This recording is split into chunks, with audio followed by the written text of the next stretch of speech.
Hello everybody, this is Nairi and this is Fly Little Birds, and today we're going to talk about matching.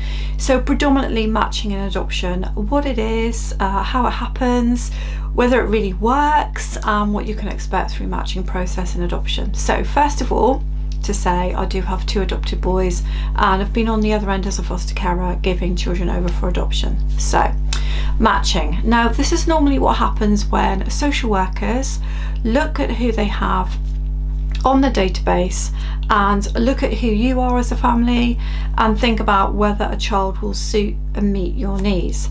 Sometimes, however, you are asked to look on Family Finder, Fact Finders, Family Finder websites and have a look for yourself at a possible match. Sometimes that happens, sometimes it doesn't. It depends on what agency you're with as to whether actually you're presented with profiles of children. So let's just go down that route, shall we? That you're presented with profiles of children, you've gone through the adoption approval panel or arrangement, whatever that is in your country, and you're approved as adopter, and now they're going to look to match you with children. So throughout the assessment process, you will have been asked lots of questions about your family, about your thoughts of adoption, your thoughts about children and what types of children you think you could look after, and in a way, more importantly, what types of children you think you can't look after. So the first thing to really say, one of my major points here is that you cannot be suitable for all children. And one of the mistakes adopters make is thinking that they can be, and you get hung up on the fact that you want to meet the needs of all children. Now your family dynamic and the dynamic and personality and temperaments of other children, they sometimes won't match. So if you've been around children before, even around adults before, you will know that you spontaneously feel good around some people, and other people or children you find it more difficult. That is exactly the same when you adopt or foster. You will find that some children you will click with automatically and others you just find it more challenging. And I think that's the main thing to say about the matching process is social workers and you will be looking for a feeling of connection when you see a profile or when you first meet the children.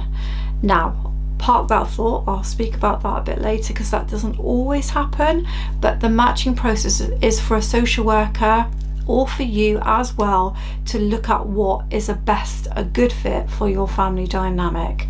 Now, temperament of child does come into this as well, and their history does come into this as well. So when you're looking at the profile, you will be looking at what they say about the child's temperament.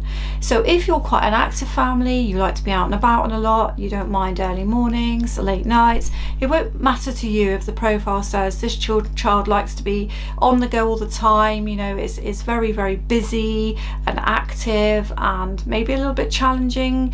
You'll look at that profile and you'll be like, yeah, I'm okay with that. If you're a quieter person and you're a little bit shyer and you prefer to be indoors a little bit more and you're a little bit slower paced, then you'll look at a profile like that and you'll be like, I don't really think that kind of matches us very well. Now, hopefully your social worker will be building a picture of you as a family. So if they're the ones who are going to present profiles to you and they have children on their books that they think might match you, then you would like to think that they're going to present those profiles to you that best match you. Now, the caveat on this, of course, is that matching is not an exact science, and I'm sure any social worker will tell you they'll do their best to try and put children in front of you or to guide you to the children that they think will work for you, but it's not an exact science. And sometimes children's profiles are out of date, sometimes children have already been adopted and not available anymore, or there's competition around the children.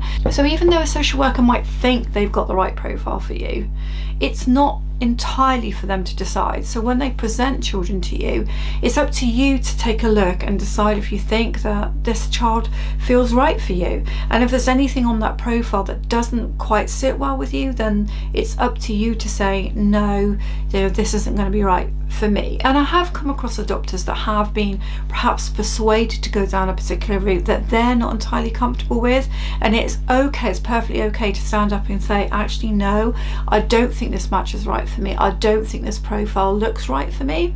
Other adopters will say as soon as they see a profile, they felt a longing for that child and they felt an instant connectivity to that child. And that happens as well. Almost like a social worker might present you with a couple of profiles and you know right away that this particular child you feel is right for you. And that does happen too. And that can happen when you go on Family Finder networks and you have a look. For some adopters, they know right away that they're pulled toward a certain child or set of siblings. So it does vary greatly. There's no real right or wrong way that matching happens.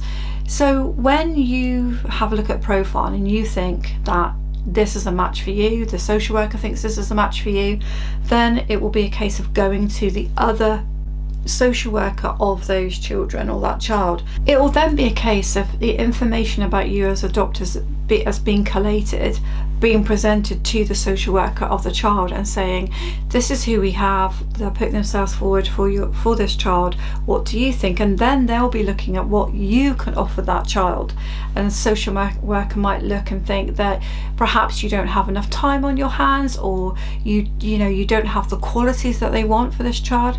Maybe this child's particularly challenging, they don't think you've got the experience around children, or maybe they think you're perfect. And so it's kind of like those two things coming together. You looking at the child's profile and going, yes, I think we have, a probable match.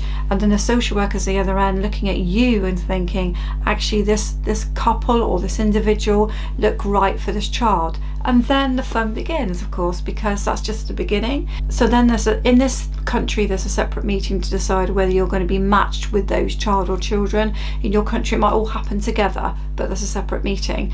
And they decide if they think that you're going to fit, those qualities and that whether this match is going to work out. Now, even then, of course, you haven't necessarily met the child. Now, in some situations now, I believe that's moving forward and there are bump-ins and there are ways of sort of getting to know the child a little bit better. But when you come to the house for introductions, or you meet the child for the first time, or you have a bump-in, you may be unsure. It may be that you're really, really unsure and you have to pull back from that match, or it might be you have some misgivings but you're happy to keep going. And so kind of like you grow into it is not necessarily an absolute moment when you know for sure that this is going to be right with this child. You've gone through the various stages, you've done everything that's been asked of you, you feel like the child's right, you've met the child, and if at this stage there are no major concerns and you feel like you want to move forward, it's like the match is progressing over time, and then finally, of course, the child comes to live with you and you start to grow that bond with them that you haven't yet been able to do. And then I think is when the penny fully drops, that the match is right, or sometimes the match is wrong, but mostly the match is right, and then things start to fall into place for you and you start to build your memories and your relationship with the child.